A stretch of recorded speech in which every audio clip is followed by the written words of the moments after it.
Hey, hello everyone, and Happy New Year. Welcome to the PFCC Partners January Community of Practice Workshop. I'm Lindsay Galley, I'm the Director of Education for PFCC Partners, and I'm joined by Libby Hoy, Founder and CEO of PFCC Partners. Libby, did you want to say hello? Hi, everybody. We are thrilled that you could make time in your busy day to join us today, and look forward to sharing a little bit about what we've learned and what we're going to be trying in the new year. Absolutely. Thanks, Libby. Yeah, this is really our chance to kind of inform everyone on where we were last year and what is to come. So we're talking about what's new in 2022, and that is all patient-family engagement for equity. So as we get started, just a few reminders. As Libby and I are going through the presentation today, please feel free to use the chat box for any additional questions. First and foremost, to introduce yourself, to just who you are, where you're from, what is your role in your organization as well. And then as ideas or questions come up throughout our presentation today, please put those in the chat, and we have plenty of time for Q&A at the end of this session. But we'll go ahead and get started. So next slide. So first, I wanted to start by introducing us, PFCC Partners. Our organization is a patient-driven organization, and we all serve in the role of patient-family advisor. Each and every one of us, from our local hospitals and healthcare organizations to national projects across the country. And we really utilize our own personal experiences to ensure that the patient and family caregiver perspectives are represented in that partnership. Because we know that the best possible health outcomes happen there. And so we have a small but large vision to reinvent the healthcare industry so that hospitals, healthcare organizations, and all continuously partner with empowered patients and families as a resource in the co-design of programs, policies, and quality improvement activities. And within that, diversity, equity, and inclusion are absolutely key drivers across all of our programs within our vision and our mission as well. And so on the next slide, so we get asked a lot because we also have the PFA network, so that's the Patient Family Advisor Network. And we get asked, what is the difference between PFCC Partners and the PFA network? And I think that's kind of represented here on this slide. So PFCC Partners, we work directly with our health systems to open the space for patients and families to drive improvements. And the PFA network and our roles as patient family advisor in that gray line at the bottom helps us to fill that space. We have an empowered community of people utilizing their lived experiences, partnering effectively to help inform, how do we change the PFCC structure and culture? And how do we continue to support advisors really effectively?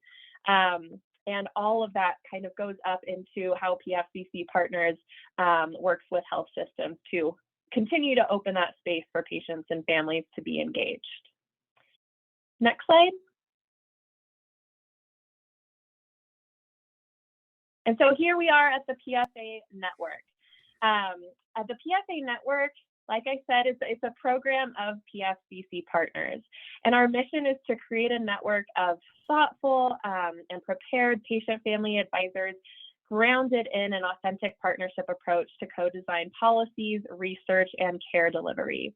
And patient-family advisors, for those of you who are new, are really simply people like you and me using our own lived experiences to help influence improvements in healthcare and make sure that patients and family caregivers that come behind us have, better outcomes, a better experience in healthcare. Our vision, as you can see on the screen there is to facilitate a community of highly engaged patient-family advisors that grows each of its members' competencies through those skills exchanges, all in partnering to co-design effective healthcare systems, processes, policies, all across the country. And we will learn more about the PFA network and what's new in 2022 for the PFA network as well. But on the next slide, I wanted to take a look back and look back at 2021 and just a few program updates. So what did we do? We really went into 2021 with a larger intention around planning how to expand diversity, equity, and inclusion within each and every one of our programs. So really creating some strategic partnerships, growing our staff as well to ensure that we are embedding diversity, equity, and inclusion within all of our programs. We also, in the state of COVID that we were in last year or today, we understand that, you know, patient-family advisory councils have, for the most part, taken pauses or have been, you know, on again, off again. So another way that we continue to meet people where they are, because that's a big part of our values here at PFCC Partners, is meeting people where they are. We brought some on-demand learning about how to grow, develop, and sustain patient-family advisory councils through virtual activities. And, you know, what can we do now in the state that we're in? So we created an on-demand learning. It's the Gateways to Patient-Family Advisory Council or advisory programs on-demand learning, which we are very excited to potentially continue to share with our community as well. And we also engaged patients and families in new and different ways, which we'll talk more about throughout our session today. But again, meeting people where they are. How can we continue to embed the patient and family voice in all of the work that we're doing, but in the state that we are in right now? We also created, I think, deeper connections with more diverse patients and family caregivers across our PFA network. And that is, I see Libby's shout out to the DEI work group and the DEI, sorry, I lost the chat. Oh, our entire DEI journey as well. And also shout out to Laura Jackson with us. She does so many kind of one-on-one conversations with patient-family advisors and just creating those really deep connections to ensure that everyone has everything that they need to partner effectively. So, and Laura Jackson, she is our community director and is helping us manage this presentation today. So thank you, Laura. And then finally, we work to diversify our staff and patient-family advisory board. So really excited about the new members on our PFCC Partners team and our advisory boards team for both PFCC Partners and the PFA network. Last year, we also hit a high score in the PFA network. So last year, we had over 185 patient and family caregiver voices engaged in PFA network community activities last year.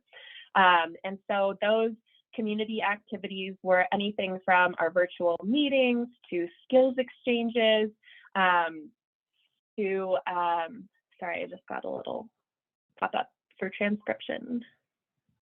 There we go. So virtual meetings, skills exchanges, focus groups. We did so many patient listening sessions last year as well.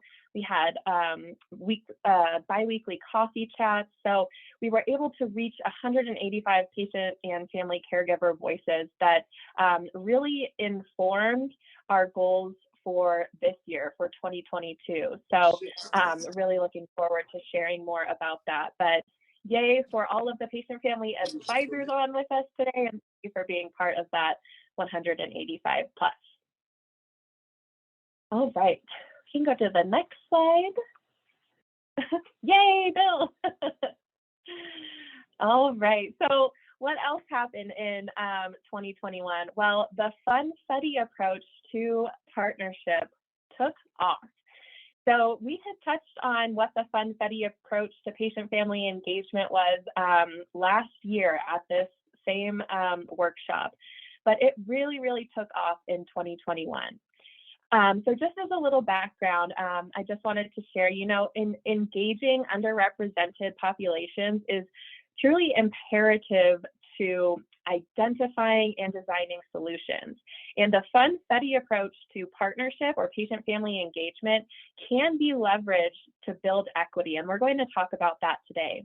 We can't make change in equity within our health systems without diverse and inclusive engagement practices. And just for some more information, engagement is really that process of working with and through groups of people affiliated by similar geography or circumstance, all for bettering the health of those particular populations. So on the next slide, I don't know what time it is where you are from, but it is lunchtime here and I am hungry. So really sorry to make everybody hungry with this delicious looking funfetti cake. But the funfetti approach is really meant to bake in partnerships with patient-family partners at every level, every layer of that organization, from the bedside to, hospital operation or healthcare operation activities. So at the bedside, for example, as an engaged patient, I can ensure that, my visitors are following infection control protocols, or I can make sure that my care team has everything they need to know about me to accurately assess my fall risk, for example. And with that kind of interaction, we can really create stronger, more improved, and safer outcomes. And at that organizational improvement level, additional insights into areas where we can improve comes from that patient and family caregiver perspective as well. So whether it's patient experience, infection control, readmissions, safety, research, anything quality improvement, I can go on and continue to add layers to this beautiful funfetti cake that we have here. But we can apply that engagement as an active strategy to reach the outcomes that we all want to see in healthcare, and that's improved outcomes. I just want to give another shout out to Stephen Hoy, our Chief Operating Officer, who I think coined the term funfetti approach and really related patient-family engagement to this beautiful, delicious cake that I think a lot of us love. So next.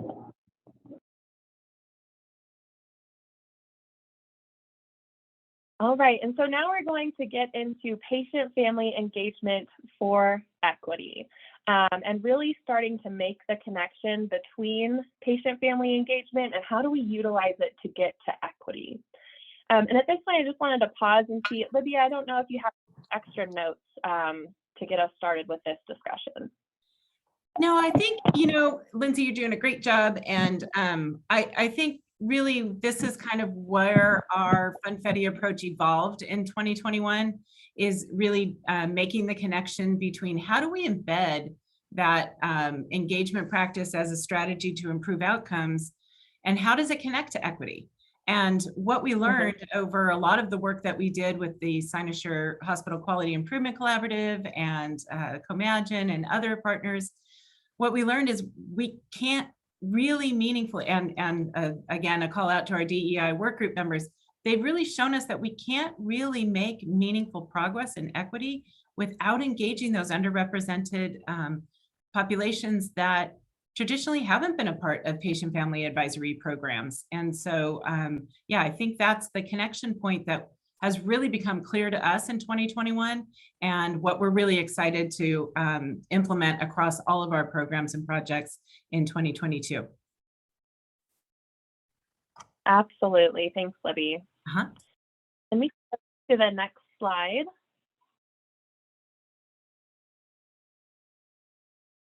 So if we're building this funfetti cake, equity is that key ingredient into this entire approach that is the funfetti approach.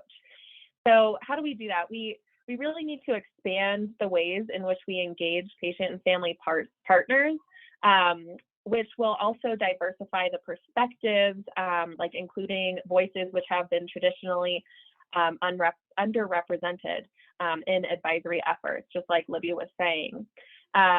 So what we have done over the last year and what we plan to do, continuing to move forward, is really focusing on adding multiple options and opportunities for patient family partners to engage. So really creating more doors within more communities, and different doors that may look a little bit different, maybe smaller, maybe bigger, really creating more doors within the community to allow more people to engage and share their voices and their lived experiences to help us, to help all of us, improve outcomes for healthcare for every single person, including those that have been traditionally underrepresented. So in a word, engaging diverse populations and inclusive activities. By doing that, together we can co-design strategies to help us close the gap in disparities of care in our communities. And that is where we get to patient-family engagement for equity. So Laura, if you could click, I think we just have a little animation here. PFEE, that is where we're at. And then we can go to the next slide. I just wanted to share PFE in action. Oh, I don't know if we have, Laura, do you mind if I share my screen?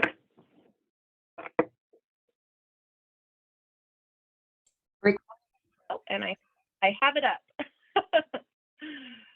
Thanks, Lindsay. Yeah. All right. Can you all see the entire screen? I just want to make sure. Okay, yep. Great. We're good. So patient-family engagement for equity in action, what does it look like? So when it comes to patient-family engagement, we want to make sure that that engagement strategy, the actions that you're taking to engage patients and family caregivers, is always aligned and tied to the strategic goal of whatever healthcare organization that you are a part of. So for this example, we have a strategic goal to improve maternal health outcomes for women who identify as Black or African American. So where does patient-family engagement for equity come into that? How do we, take the actions to reach the outcomes that we want to seek? Well, we can create a partnership with a trusted community-based organization and host listening sessions with those who are experiencing, maybe not the best maternal health outcomes, and really understand from their perspective what's missing in their care, what are their gaps, what resources do they need, what can we do to help improve these outcomes. And by doing that, by engaging those that are experiencing the care, we get to these outcomes, and we are able to identify, the barriers of when women of color are encountering within your own communities. And at that point, you can really work with those women of color and co-design solutions that will improve outcomes for their communities. So that's really patient-family engagement in action. Anything else to add, Libby? Yeah, I think, just thinking about, again, patient-family engagement for equity as that valuable strategy, and applying it specific to whatever your project might be. We're doing a lot of quality improvement work these days through the HQIC and QIO work. And so it really is a strategy that can be applied whether you're working in a hospital or health system, or whether you're working on a research team or measure development. It really can be applied as a strategy. So thinking really broadly about where we bring in the patient and family perspective to help us move along and creating these solutions. Right, Bill, the co-design concept, exactly. And co-design upstream, way upstream. Yep, way up. Early and often, as we like to say. All right. So, go ahead, Libby. I was just going to answer Lois's question. And Lois, it's great to see you as well. Yes, the listening sessions are for system leaders and to hear from not only our partners, but we as well as hosting listening sessions within the PFA network. We also support organizations to host listening sessions with their patient family population, because that's really critical. All of this change we know happens most locally. So we want to help health systems build their capacity to develop those relationships as well. Yeah, I can't see the chat, so if there's other questions, just jump in. You know what to do, Libby. Yes, gotcha. Awesome. All right, so how is PFCC Partners, living in that action? And one of the ways that we're doing that is by the development and management and sustainment of patient-family partnership hubs. So a patient-family partnership hub is really a community with a specific scope of where they are looking to improve healthcare outcomes. And so we are working really closely with the Department of Health Services in Los Angeles County, Comagine Health, which is a QIO, so a Quality Improvement Network, Quality Improvement Organization in Idaho, Nevada, New Mexico, Oregon, Utah, and Washington. And then finally, Cynosure HQIC, which is focused on improvement of harm events in hospitals across these 11 states. I'm not going to read them all for you.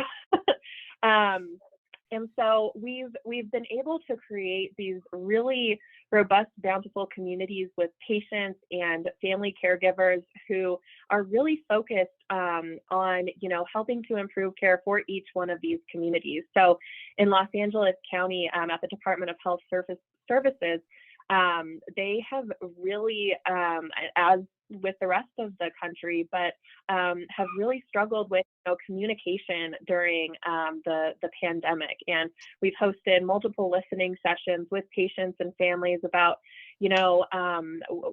to look at some resources going out about the COVID-19 virus, about where they can get vaccinations, and really utilizing what we're hearing from them, what we're hearing that they need within their own communities to, start to apply some of the resources that are available to them and start, creating messages that will really resonate with the patients to ensure that they understanding what's going on within this entire pandemic that we've been working with. So lots of listening sessions in Los Angeles County.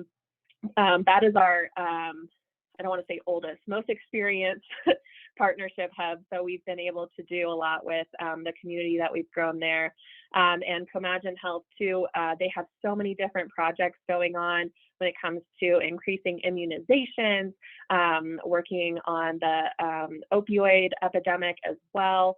So working with the patients and families who are, at the bedside, they're within the communities, but hearing from their perspective, listening to their ideas on how we can improve outcomes for the Medicare populations in their states.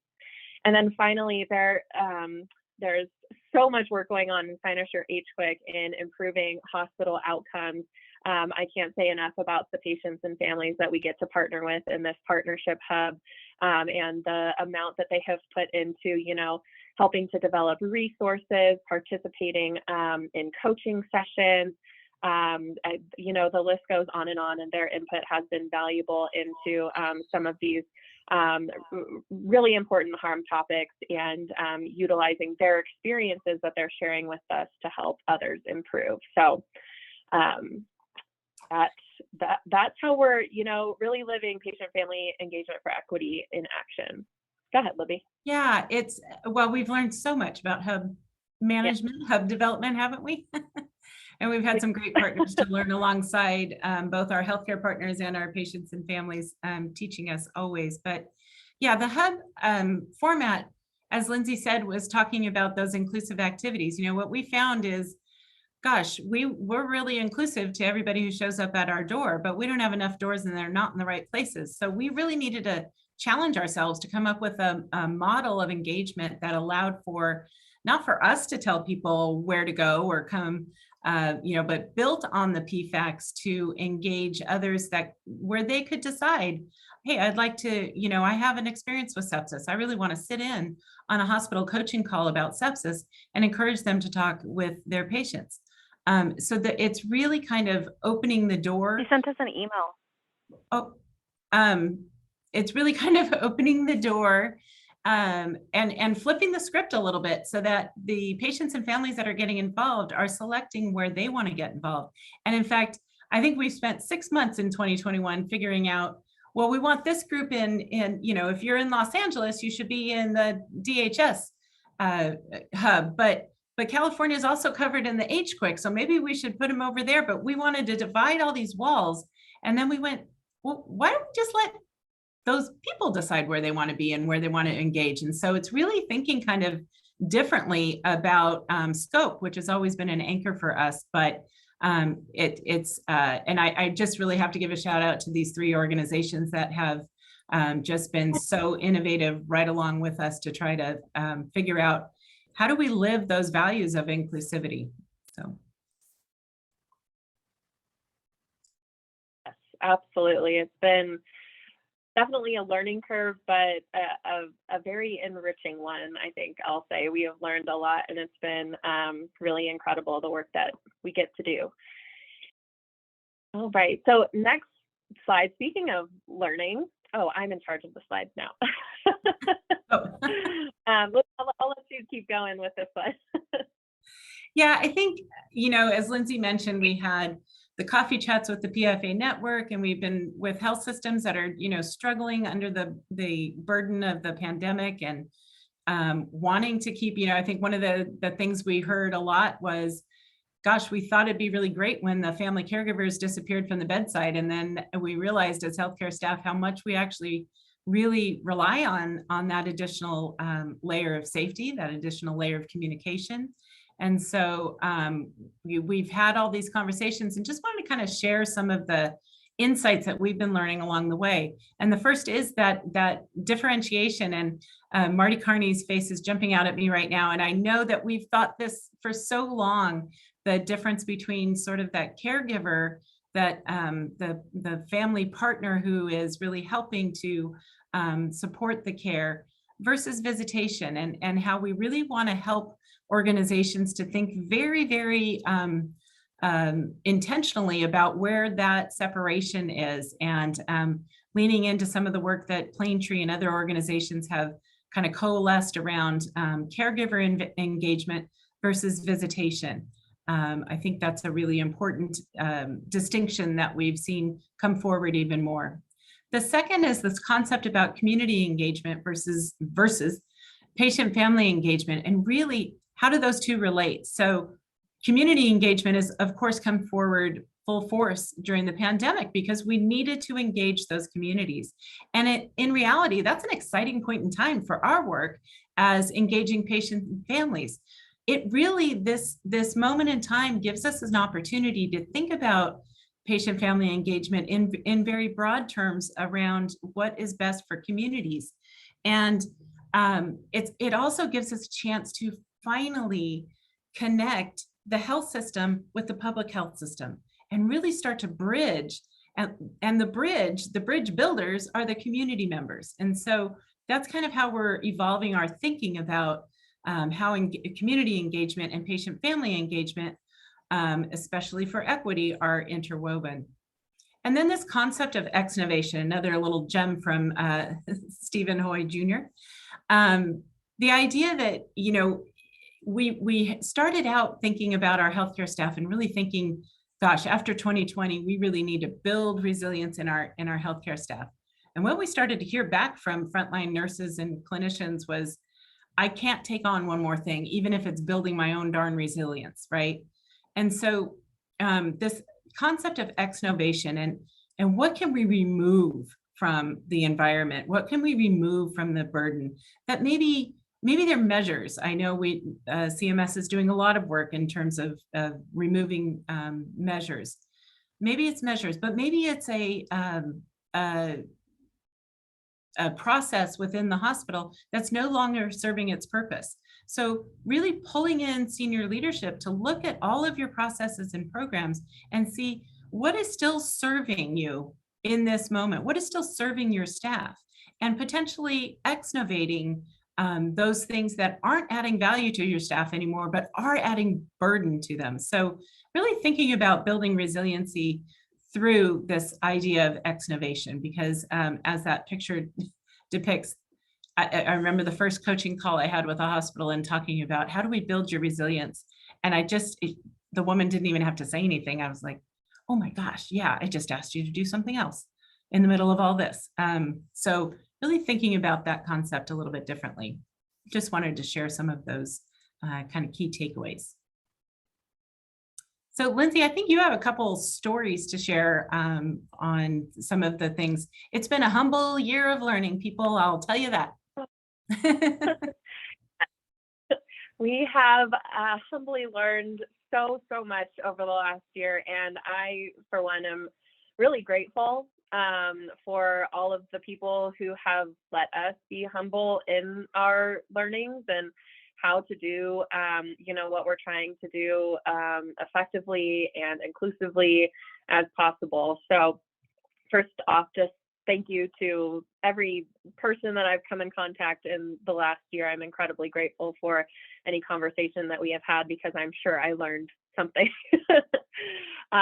But first, I wanted to talk about translation support in Los Angeles County. So I mentioned we have the Los Angeles County Department of Health Services Patient-Family Partnership Hub, and we have monthly meetings with patients and family caregivers within Los Angeles County. And Los Angeles County is also extremely diverse in its own right, and they have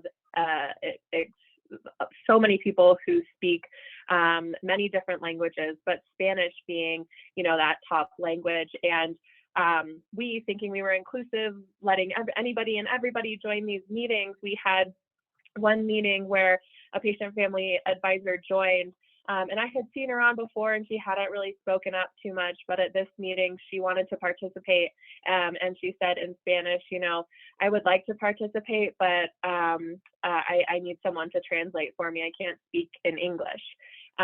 So thankfully our co-partner in Los Angeles County was also bilingual, so he was able to translate for her. But that was just such an eye-opener. We had been trying to put plans in place to have translation support at these meetings, but we were, I think, letting perfection get in the way of our progress towards being truly inclusive to all languages at these meetings. So it really put a fire under us to, fast forward how we're going to continue to be inclusive of all languages within these meetings. So we have some solid plans in place, hosting Spanish Patient-Family Partnership Hub meetings, and then allowing translation for our regular monthly meetings, which Libby will talk a little bit more about as well. And then Libby had already kind of touched on this, but the idea of or the difference between community engagement and patient-family engagement. And so we were kind of able to bring or partner with the Camden Coalition and their consumer scholars who have done such incredible work within their communities, bringing the COVID-19 vaccine to the people who need them, and so much more. So we were able to kind of come together, and we have the core competencies of effective partners skills exchange, which is really focused on, how to be an effective patient-family advisor or patient-family partner. And those two sessions with that group of the Camden Coalition consumer scholars was eye-opening. I got to learn so much about their personal experiences within their community.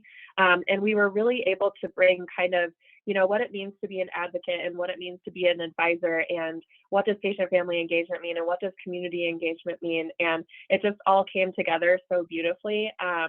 So I really learned that we can do both. We can be all, we can do all of these things and really make a difference within the communities. But very grateful for that group of people that we got to do the skills exchange with. And then, Libby, do you want to talk about these last two? Sure. So for those of you who've been with us for a few years, you know that in 2020, we renewed our commitment to diversity, equity, and inclusion goals. And with that stood up the DEI work group, who are members of our Patient Family Advisory Network, who represent the Black and African American communities. And under their guidance, we've really been able to think differently, to expand our own thinking, to examine our own biases and see where those biases are in play through our own programs and processes. And so 2021, I will say, was another year of growth. And sometimes we know that growth hurts and it's difficult and uncomfortable. And I am proud to say that this group has stuck with us and really helped us to build our confidence. I'm going to say mine. I'm going to say mine because in this area, my confidence was low in terms of I didn't want to do any more harm than was already being done out there. So I did not want to come across as providing any token effort. And for me, I think I came to realize that everything is token until you sustain it. And now that we are in our second year and still making progress and still learning and realizing this isn't a program or a project that has an endpoint, but rather it is a different way for us to do our own work and embed it across all of our organizations. So and again, under the guidance of our work group members, really speaking to what are our goals and our commitment. And I think, you know, like many organizations in May of 2020, we rushed out some commitments to DEI. And in retrospect, I read those now and having learned all I've learned, I'm a little cringeworthy, but that's growth. It's not always linear and it's not always easy. More to come on that actually in our February community of practice workshop with our work group members. So anyway, working to build DEI into every conversation, I guess. And then finally, I wanted to share this project just kind of blew my mind. So of course, we set up patient family advisory programs with health systems and research teams and anybody else who will talk with us. And this one was really a unique opportunity to partner with CHCS, Center for Healthcare Strategies, to build a advisory board was our original thinking around for the complex care priority setting agenda research project. That was a mouthful. In any case, the population that this project was serving is really very vulnerable. These are people that are experiencing complex care needs, maybe a chronic condition, but also have some social determinants of health. So people that are currently experiencing homelessness, currently experiencing use disorders, and are in recovery and treatment. Extraordinarily vulnerable people. And when we started with this project, my assumptions, we know where that gets us. My assumptions were, man, we're going to have a hard time, you know, recruiting enough folks for this. This is a very vulnerable population that just isn't going to come forward, you know, hasn't had that space to do so in the past. To my wonderful surprise, we had 40 applications for this advisory council. 40. When we set up advisory councils and we recruit from a scope, we will be really happy with 20 to 25. So 40 was blowing us away. And as we read through them, these are the most vulnerable members of our community. And as we started those interviews, I was just dumbfounded with the level of commitment and passion that our partners wanted to share their lived experiences to really influence further or future rather research. So again, it just is, you know, I know this is hard work. I know engaging underrepresented populations is difficult and requires us to come up with some different strategies. I guess I just wanted to share that in that it's amazing what happens when you open more doors in more places. People come through them. So just wanted to share that with a little bit of encouragement. And so then going on to the next slide, I wanted to share a little bit more concretely about some of how we're taking those key learnings and moving them into action in 2022. So in LA County Department of Health Services, taking what Lindsay shared about the need for, on the next slide, please, taking the need for, there we go.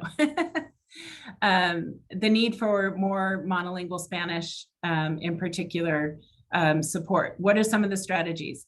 Well, LA County DHS has a language support services line, and so we engaged them to help us with translation. We talked to a lot of different people about best practices in translation, and I have to say, not just in healthcare. We talked to people in education. We talked to people in industry to learn how do you do translation really effectively, and what are the tools that are out there. We installed a translation button to Spanish on our hub. So in the hubs, each of them have an online community where people can connect with one another and share resources, share projects, what have you. We installed a button so that you can translate that hub form into Spanish, and so that we have that interaction. Wasn't that difficult, but we didn't know about it until we started exploring translation.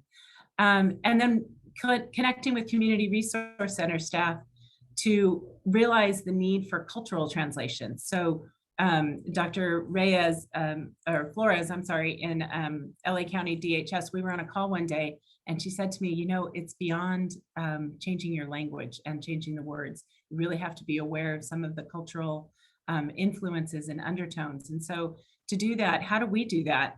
You know, I don't have that experience. And so we really need to pull in trusted community partners. So connecting with community resource center staff here in LA County. So that's just a couple of the strategies. And then on the next slide, with Comagine, we're lacking diversity in the hub. That's our challenge. So what are some of our strategies? Comagine is doing some amazing work in the Indian Health Services arena, and yet we haven't connected with them. So how do we connect and leverage those relationships to understand more about how we meet the needs of our Indian populations and how we connect with them? We're developing recruitment messages so that we're calling them extender messages, so that our current patient family partners can support recruitment back to their own communities, as well as expanding through schools and through churches and through community groups. And then creating connections with rural health providers and recognizing, you know, that may look different. Maybe your community doesn't have access to high-speed internet. So what can we do? Can we have a room at the hospital where we can socially distance and have people come to the hospital to use that Wi-Fi? So really connecting again with people in the communities, trusted sources, and leveraging those ideas. On the next slide, we have a bit of a challenge in the Cynosure HQIC to increase the number of inclusive activities. So how do we get patients and families involved? Well, we're really looking upstream.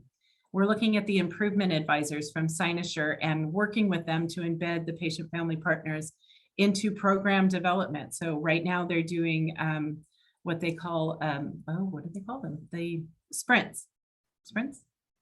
The sprints on different topic areas. So we have a Hypo-G sprint, and the Hypo-G is for people with diabetes who manage their diabetes all the time, but then go into the hospital and somebody else is managing it, and it gets a little wacky. Welcome to the United Healthcare Dedicated Dual Special Needs Plan. Thank you, Laura. So how do we bring that patient family perspective in? And one of the things we learned from our advisor, Anthony, who joined that call, he said, you know what, 70 is the guideline, that's great, but I start self-treating at 90 because it just feels really bad. And if I can catch it then, I self-correct. So this isn't just feel-good stuff. This is impacting outcomes, impacting safety of care.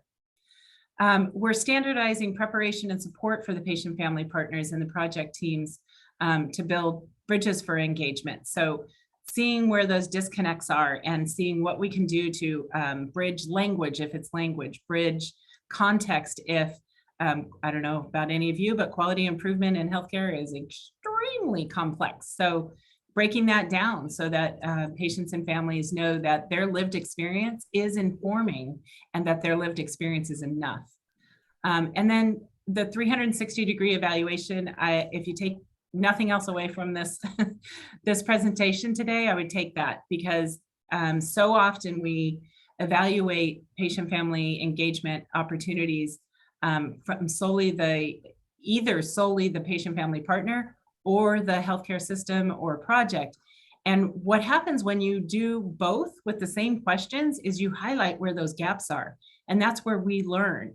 So for instance, we had one where the project team said, well, that advisor was sort of stuck in her own experience and in her own story. And we asked the advisor the same question, how did you feel about your value? And she said, you know, I didn't really understand what the whole project was about. And so of course she went back to what was her comfortable, which was her own story. So this is a critical piece of how we continue to learn about the practice of engagement. And then implementing peer learning opportunities, mentorship opportunities for more experienced patient-family partners to support the efforts of newer advisors into the role.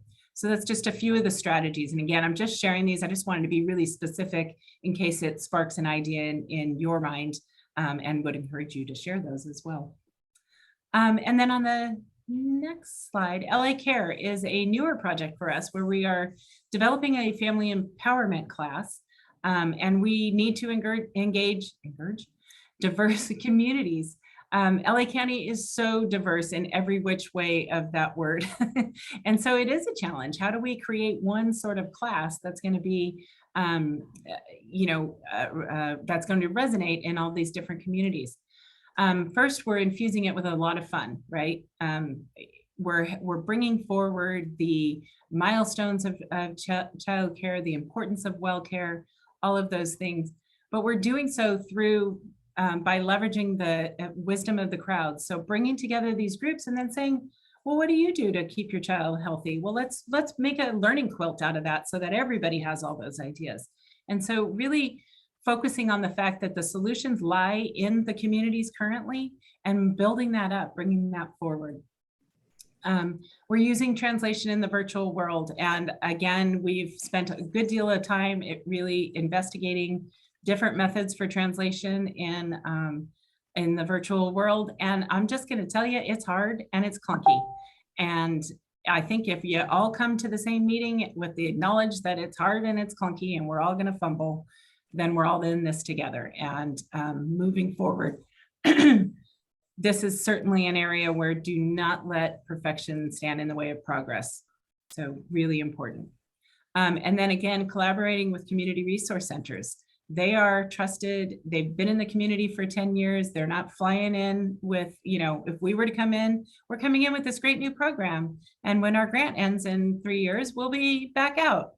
No, we're working with the community resources who are trusted sources that have been in the communities for decades to build sustainable programs and avoid that sort of parachute in idea. So that was a rapid fire of some of our programs. And so if we look at as well, and I can't wait to go to comments because I always learn more from all of you than anything that I'm sharing. But as we just shared all of those strategies and techniques for engaging diverse and underrepresented populations, we're also continuing to build the capacity of the PFA network. So you saw we reached 186 unique touch points. So that's unique humans involved in our activities. That's not comprehensive of the folks that come to all of our activities and not comprehensive of the growth in the network. So I think we ended last year right around a little under 600, and now we have over 825. We've got patient-family partners in just about every state and a few new countries. So really expanding and looking at how do we meet the needs of such a giant community. So more on that to come as we break up into, not break up, but convene topic specific, project specific, and regional hubs in the future. Some things we're doing right off the bat: creating a shared calendar where we want patient-family advisors to share, I'm doing a presentation over here. Great, put it up there so we can all come and support you. Or there's an opportunity for somebody to participate on a research team. We want all of that very visible for our community members. We've moved the coffee chats, which were stood up in 2020 to meet the needs of the community members, because we did not want anyone to feel isolated during the time that they had to be out or that we had to be at home.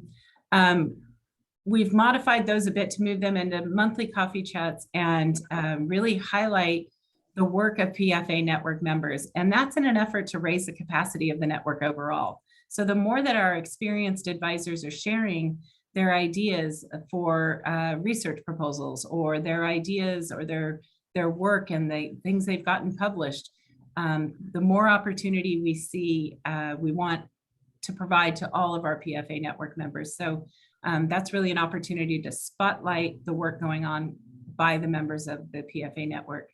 And then the quarterly town hall meetings, we're moving what we provide out to the community to every 3 months, because the really good stuff is when all the connections and the deeper connections and learning from and with our patient family advisory network. So with that, we moved. We have a new office that I'm the only one here, but one day we have a vision for this office. And our vision for the office is that once we get to meeting in person again, that this will become, as Stephen calls it, the Pentagon of community engagement in Los Angeles County. So we look forward to sharing our space with people, with small nonprofits that don't have meeting space, that with any organization that really wants to collaborate and take on the healthcare challenges of the day. So once it's safe for all of us to be together again, we'll be moving that out as an opportunity. We really set up the office well so that we can do combination virtual and in person, and yeah, just look forward to supporting other organizations in our community as well. All right, that was a lot. So let's go to some questions or thoughts, reflections. This is the part where you can tell us we're nuts, we're way off track, or hey, that works. Yeah, and I think we got a ton of questions in the registration, and I think, Libby, the additions that you added, I think we answered a lot of those. So hopefully we were able to answer some of the questions that you had while registering. But yeah, now is the time to, ask away. You can come off mute or put your questions in the chat.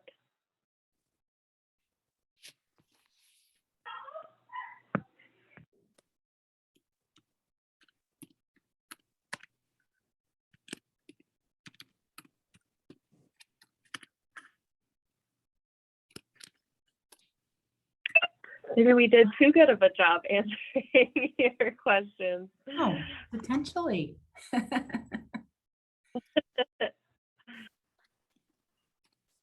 So, Libby, I'll bring a few, because I think there was some questions that I don't know were answered specifically from the registration. And one question that we got was about leadership champions when it comes to family engagement for equity. So can you talk about, the level of leadership that needs to be involved and engaged actively in PFEE? Yeah, I think, as we know, any cultural shift in healthcare is going to require leadership change and leadership change of thought and change of, really seeing. I think that if I could paint a wide brush, I would say that a lot of leaders look at patient family engagement as sort of an outcome or a beacon. And so shifting the thinking a little bit and getting leadership to think about patient and community engagement as that strategy to improve is going to help them to provide resource, support, staff time. We've talked about it being relationship building, and relationship building takes time. There's no way to get around that. So if our leaders are really walking the walk and wanting equity, then they've got to engage underrepresented voices. And if they want to engage underrepresented voices as a strategy, then they have to commit time and resources. And I'll just leave you with this thought. In what other healthcare initiative, improvement initiative, have we ever rolled out without a budget? Mm-hmm. Okay. And I saw Karen Fernandez has a question. Yeah, thank you very much. I've been involved in patient safety for many years. And I happened to be reviewing something this morning when I was going through some of my daily research. And that was in the world of sentinel events. And have you presented anything on sentinel events as part of our community? Or is that something you would like? Also, if a sentinel event does occur, does everybody know what I mean by a sentinel event? Go ahead. It's a never event. If it's something you never ever want to happen to you, or if it happens to you, not to happen to anyone else. I reviewed multiple sentinel events over the years with hospitals and helping them improve so that it doesn't happen again. But part of that would be inviting patient and or family to participate in the development of the root cause analysis, the RCA. And hospitals that are very progressive will invite patients and families in. So that may be something you might want to talk about. What probed my thought on this today with you is there's a doctor going on trial in Ohio for 27 murders. And, A, the staff didn't speak up, but B, if they did a good root cause analysis, what patient and family thinking when the doctor was, doing what he was doing, so to speak. Right. So I think that's something that would be a good educational opportunity. Yeah, it's a great question and topic area. And I will say that, again, using a large brushstroke, a lot of patient family partners get involved in this work due to their own sentinel events and or those of a family member. And just looking at the names on the screen, I can say that very confidently. So yes, it's always a part of our work. And it is an important thing to bring forward. Our colleagues in patient safety who are really focused on that, the likes of Tim McDonald and his work on Candor, which is a way of responding to a sentinel event that engages the patient family perspective in that root cause analysis, and it's a communication tool. We have the work of Linda Kennedy or Kenny, I'm sorry, and others who are really leading that forward in terms of looking at a sentinel event from the perspective of everyone who experienced harm in that moment. And so, and additionally, another project we are involved in, Stephen is a patient representative on a project with Beta Health Group, which is an insurance group, a very innovative insurance group. And as part of their programs for the health systems and physicians that they insure, they roll out this program of exactly what you're talking about, engaging patient and family caregiving perspectives into that root cause analysis, leaning heavily on the work that Tim McDonald has done with Candor. So definitely an important topic to keep in the midst. Yes, thank you.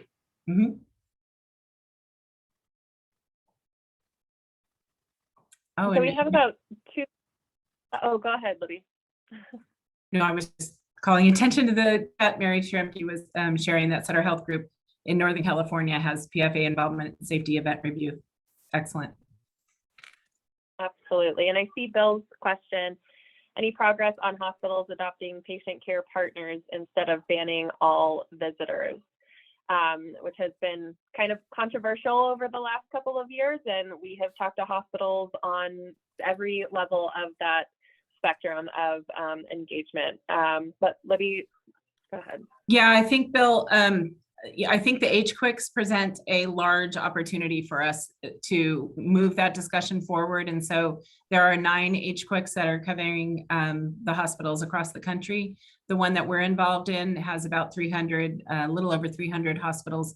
So we're moving in that guidance that Plaintree brought together with the Institute for Patient Family Centered Care, with us, with Beryl, with others, so to really move that guidance forward and start to implement. But we're not there as fast as you and I would like.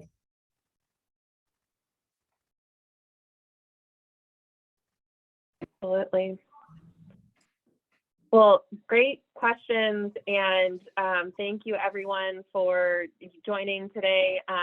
We were excited to, share all of our lessons learned over the last years and or the last year and our new strategies for moving forward. So hopefully you were able to take away some big ideas and bring them back to your organizations as well. And thank you, Libby. Fantastic, as always, in presenting our work, and thanks to Laura for working on the back end as well. We hope you all can join us again next month. I am so excited for this Community of Practice workshop. We are spotlighting the Diversity, Equity, and Inclusion Work Group. I know there's a couple of the members on, so we really look forward to their presentation and kind of looking back at the challenges, celebrations, learning a little bit more about each and every one of them. So please, we hope you can join us on Friday, February 25th, same time, same place. We'll make sure the registration gets out. And with that, thank you. This session today will be posted to our website along with all of our archived workshops. If you would like to rewatch or pass it along to someone who might be interested. And moving forward, if you have any questions, please feel free to reach out to me. My email is right there, Lindsay@PFCCpartners.com. If you would like to present at one of these Community of Practice workshops, these are your workshops. We want to highlight your work. So please reach out to me and let me know. But with that, thank you very much. And I hope you all have a fantastic weekend and stay safe out there. Thank you.